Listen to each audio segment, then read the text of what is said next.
The layers of duplicity and shallowness. This is a new low. What's happened with Andrew losing his title and now her losing Duchess of York, it just proves that the York brand is totally toxic. Is Fergie really finally clearing off? There is a no-holds-barred, warts and all tell-all story waiting to be shared with the world. The affairs of the royal family tells you that we are living in quite bizarre time. Ever-evolving soap opera, that is, of course, what's happening over at Royal Lodge. Rather unsavoury description of this place is that it's an cattle shed in the Cotswolds. The year was 1992, and a telephoto lens captured something that would haunt the British royal family for decades. Sarah Ferguson, recently divorced from Prince Andrew, was having her toes sucked by her financial advisor on a French villa balcony. The photos splashed across every tabloid in Britain, but that scandal was nothing compared to what's unfolding right now. Sarah Ferguson is homeless. For the first time since the 1980s, the woman who once lived in palaces has nowhere to call her own. Her ex-husband Andrew has lost everything. His titles stripped, his honours revoked, his royal funding cut off. And Sarah, who stubbornly clung to life at Royal Lodge for years, has been swept away with the wreckage. But here's where this story takes an extraordinary turn. While everyone thought Fergie was fleeing to Portugal, something completely different was happening behind closed doors. A mysterious renovation, blocked roads, propane deliveries in the dead of winter, and neighbours whispering about a secret arrival. The truth about where Sarah Ferguson is really going changes everything we thought we knew about this family's collapse. Let's start with what everyone believed was happening. Just weeks ago, reports emerged that Princess Eugenie was preparing a room for her mother in a luxury Portuguese villa worth £3.6 million. Ocean views, Mediterranean sunshine, blessed privacy away from British scrutiny. It seemed like the perfect escape plan for a woman whose life had become unbearable in the UK. Sarah was reportedly packing up, saying her goodbyes, ready to disappear into exile. But those reports may have been nothing more than smoke and mirrors, because while the media was focused on Portugal, something far more intriguing was happening in the Cotswolds. Princess Beatrice, Sarah's eldest daughter, was quietly overseeing a major renovation project at her £3.5 million estate. Not just any renovation, a complete transformation of the property's granny annex. New stonework appeared overnight, walls were repointed, fresh paint covered old surfaces, gutters were replaced, a new entrance was installed, and then came the most telling sign of all.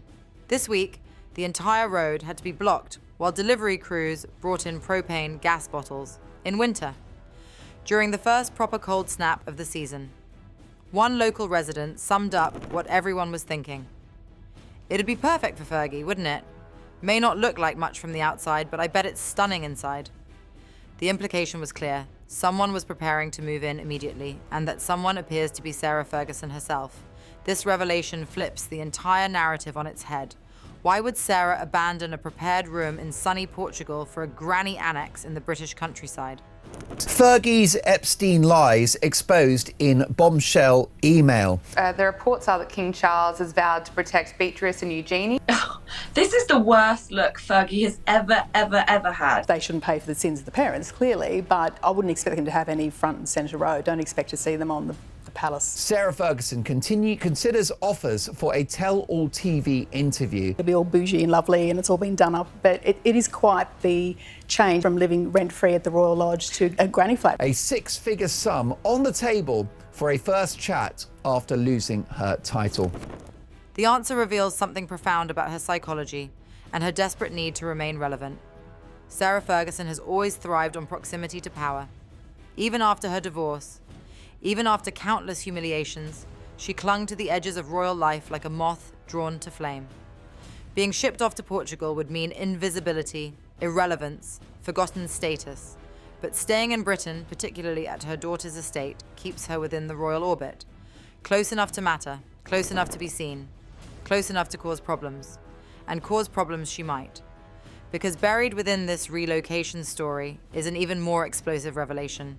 Sarah Ferguson is allegedly in discussions with American broadcasters about a six-figure tell-all interview.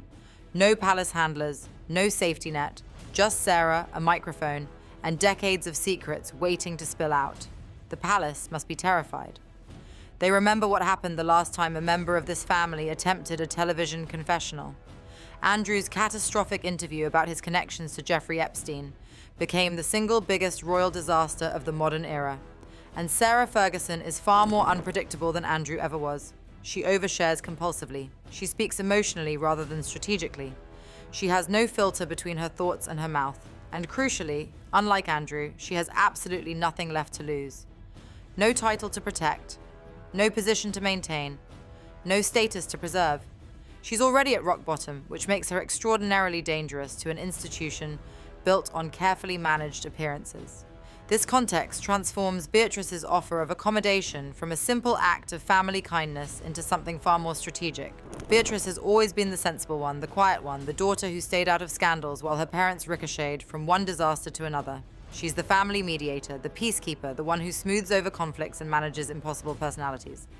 By bringing her mother under her own roof, Beatrice accomplishes several things simultaneously. She provides Sarah with stability and comfort during an impossibly difficult time. But she also places her mother under subtle supervision. Visitors can drop by, conversations can be monitored, advice can be dispensed. And most importantly, someone trustworthy can keep tabs on what Sarah is planning. Consider the alternative. If Sarah vanished to Portugal and decided to give that American interview from abroad, the palace would have zero influence, zero warning, and zero damage control. At least with Sarah in the Cotswolds, there's a chance of containment. Not ideal for the palace, certainly, but perhaps better than complete chaos. Sarah Ferguson, formerly the Duchess of York, of course, is considering offers for a tell-all TV interview. It's good for her in a way because it's practical, it's discreet. She's also still within arm's reach of the royal machinery. She doesn't have the protection of the royal family, and she's going to need to make money. I've got to say the King and Queen may be in Rome, but they just can't escape the ongoing scandals surrounding Prince Andrew, can they? This six-figure fee will become seven figures, the juicier the gossip is. The timing of this move is particularly revealing when you examine what's happening between Sarah and Andrew behind closed doors. For decades, they marketed themselves as the world's happiest divorced couple. Two exes who shared a mansion, shared holidays, shared everything except a marriage certificate. Their arrangement baffled observers, but seemed to work for them. Now, insiders paint a dramatically different picture. Communication between Sarah and Andrew has reportedly collapsed entirely. In a moment of cold fury, Andrew has allegedly told Sarah to stay away while he deals with his spectacular downfall. The cozy united front they maintained for so long has shattered into bitter fragments. Andrew is described as furious and spiraling, consumed by rage at his circumstances. Sarah is reportedly drinking heavily, emotionally shattered by recent revelations about her ex-husband's past. The woman who defended him through every scandal is finally beginning to distance herself, even if she can't yet manage it physically. Whispers suggest she's starting to blame him for the devastation of both their lives, while conveniently forgetting her own role in their mutual destruction. This breakdown in their relationship adds another layer to Sarah's relocation. She's not just leaving Royal Lodge because of financial pressure or public shame. She's fleeing a toxic situation with a man she can no longer stand to be near. The granny annex at Beatrice's estate isn't just accommodation. It's an escape route from a relationship that has finally become unbearable. Yeah, so she's going to be sort of pushed towards saying as much as she possibly can. King Charles is very keen to move Andrew and his ex-wife Fergie on. He doesn't want them to live there anymore. Andrew Windsor is spending his last weeks at Royal Lodge ranting to himself. He's entitled to do what he wants, and maybe there's some plausible explanation. Ex-wife and fellow resident Sarah Ferguson pours out her heart to staff at a secret bar called the Doghouse. But this move creates massive complications for King Charles and the wider royal family. They've spent months trying to create distance from Andrew and anyone connected to the Epstein scandal. Having Sarah Ferguson back in the royal orbit, even peripherally, sends entirely the wrong message. It suggests accommodation rather than accountability, acceptance rather than consequences. Yet Charles faces an impossible choice. Push Sarah away completely, and she becomes an unguided missile capable of detonating anywhere, anytime. Keep her close, and the family appears to be harboring someone who maintained friendships with convicted criminals long after their crimes were known. There's no winning move, only degrees of damage control.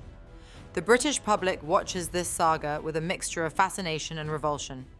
Sarah Ferguson's fall from grace has been decades in the making, but this latest chapter feels different.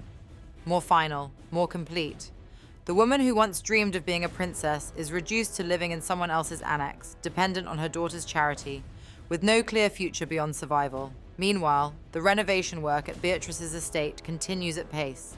Neighbors report increased security measures. Delivery trucks arrive at odd hours. The quiet Cotswolds property is transforming into something resembling a fortress, prepared for a siege of media attention that will inevitably follow Sarah wherever she goes. The propane bottles delivered this week tell their own story. Someone is preparing for a long stay, someone who needs heating through the winter months, someone who isn't planning a temporary visit, but a permanent relocation. The Granny Annex isn't a stepping stone to somewhere else. It's the final destination for a woman who has run out of options. As this situation continues to develop at breakneck speed, one thing becomes crystal clear. The royal family's attempt to manage the fallout from Andrew's scandals has failed spectacularly. Sarah Ferguson's refusal to disappear quietly into exile represents yet another crack in their carefully constructed facade. Her presence at Beatrice's estate places her close enough to cause endless complications, far enough to claim independence, and perfectly positioned to maximize whatever leverage she still possesses. The next few months promise to be explosive. Will Sarah go through with the American interview? Will her relationship with Andrew deteriorate further? Will Beatrice regret opening her doors to her chaotic mother? And most importantly, what secrets might spill out when a woman with nothing left to lose decides she has nothing left to hide? The transformation of that Cotswolds Granny Annex represents more than just a renovation project. It's a symbol of how far the mighty have fallen, how family loyalties strain under public pressure, and how even the British royal family can't escape the consequences of their associations. Sarah Ferguson's new home may be modest, but the implications of her presence there are anything but small. That's it for today, folks. See you in the next video.